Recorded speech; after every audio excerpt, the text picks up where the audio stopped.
Hey guys, it's A-Tech here, back with another video, and today it's going to be mainly about Apple news and how they're discontinuing the iPod Shuffle, the iPod Nano, how they're going to be selling Red Raven cameras in the Apple stores, and also a bit of some rumors and leaks of the iPhone 8 latest specs. So let's give it a go, guys. Alright guys, so let's face it, once in our lifetime we've actually used this, seen it before, or actually owned one. We would know it as the Walkman or a basic CD player. Everyone used this back then in the 2000s. It was an easy way of carrying your music in a compact disc format instead of the old cassette way. In 2001, on October 23rd, Steve Jobs announced the first revolutionary product that would change the whole music industry. It was called the iPod. Many of us know it, and many of us did happen to own one. It was the first way that we would be able to carry something so small that would fit in the palm of our hands and in the small little pocket, as Steve Jobs said that's what that little pocket was intended for. The iPod was a great hit. It began with the iPod Classic, which got discontinued really quick right after they started releasing newer models of the iPod, like the iPod Shuffle, the iPod Nano, and the iPod Touch. Today, in 2017, Apple just discontinued the iPod Shuffle and all other three generations. The first generation of the iPod Shuffle, it did exactly what Steve Jobs wanted to do. Play music and be sleek in contact. It was so simple. It only had the play and pause button, volume up and down, the fast forward and rewind, and it did exactly what he wanted it to do. The second generation of the iPod Shuffle did get an updated footprint. It was way smaller than the first one, but it had the same functionality. It did get added a clip to be, put on your shirt or something when you went out for a walk or a run, or even your shorts. It was more of a sport-like iPod that could resist more stuff than the iPod Nano or the iPod Touch at this time. It did receive the functionality of shaking to shuffle, which is, where it basically got its name as the iPod Shuffle. Finally, the third generation of the iPod Shuffle did get released, and Apple did the biggest redesign on this one out of all of them. They removed all physical buttons on it, which meant that you would have to control the iPod completely from the earphones that were provided to you by Apple, which meant the basic controls as play and pause, volume up and down, skipping and going back onto a song. They did add the functionality of speaking, so the iPod would now speak to you. You can tell it to play you a certain playlist, or simply to shuffle, or to play and pause. This was a key feature of the iPod at this time. Next up, it's the iPod Nano. It's Apple's biggest lineup of iPods to date. The first generation of the iPod Nano was a bit like the iPod Classic, just it was basically like slicing the iPod Classic in half and adding a color screen to it, but it had the same finish and the same back.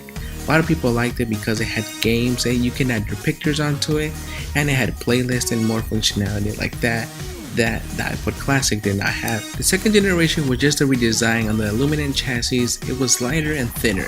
Other than that, it still had the same functionality, it was just smaller. The third generation of the iPod Nano to me was the best in my opinion because it had a smaller footprint, it was thinner and lighter than all of them that existed at the time, and it added the functionality of playing video. This was Apple's selling point, and it's one of the best sold iPods ever in history. The fourth generation of the iPod Nano did go back a bit to the design of the iPod Nano, first generation to second. It went back to the same elongated design, and it did get a bigger screen overall. It did have wider color options, and it did include video, which was, like I said, the thing that made Apple sell the iPod 3rd generation and 4th generation the most. When the 5th generation of the iPod Nano got released, there was a lot of hype over this product because it was the first time ever that Apple had released the camera on one of their media players. It wasn't really common to have the camera back on these, and this was the main selling point for this product. The 6th generation of the iPod Nano did get released, and it was one of the smallest iPod Nanos ever made. To me, it looks a lot like the iPod Shuffle, and in this product, I think Apple did take a step back when releasing it, but then again, they do have their own audience, and this actual iPod was released for all those people into sports and just looking to have something for music and something lightweight and compact, and I think they actually nailed it with this. When the 6th generation of the iPod Nano did happen to get released, this is where I said, what, Apple did nail it because they reverted a bit back to the original design, the elongated design. They added a touchscreen and they made it lightweight, simple, and compact for all those people that were looking for the Nano, because Nano does mean small, and I believe Apple nailed it with this final product. The only ongoing iPod right now actually for sale and not discontinued at the moment is the iPod Touch. You can only get right now the iPod 5th generation and 6th generation in stores, and only the 6th generation on the Apple Store. They do have pretty good deals on it, and to be honest, I think that it's not going to be out there for long. But here are some pictures of the iPod 1st generation, 2nd generation, 4th, 5th, and 6th of the iPod Touch, which in my eyes are the best iPods ever made by Apple. Next up in the news, the company Red. If no one's ever heard of it, Red is a company that sells cinematic cameras, the cameras that are used to record all the movies we love watching on TV. These are really expensive cameras, but they are high quality cameras. Well, they partnered with Apple to sell the cameras in the Apple stores and to actually have them on display. If you guys thought it stopped there, well, it didn't, guys.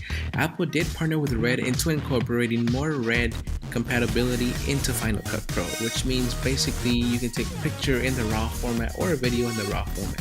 For those who don't know, what RAW format is. Basically, when everyone takes a picture, it gets compressed and it's called JPEG picture, depending on what device you're on, right?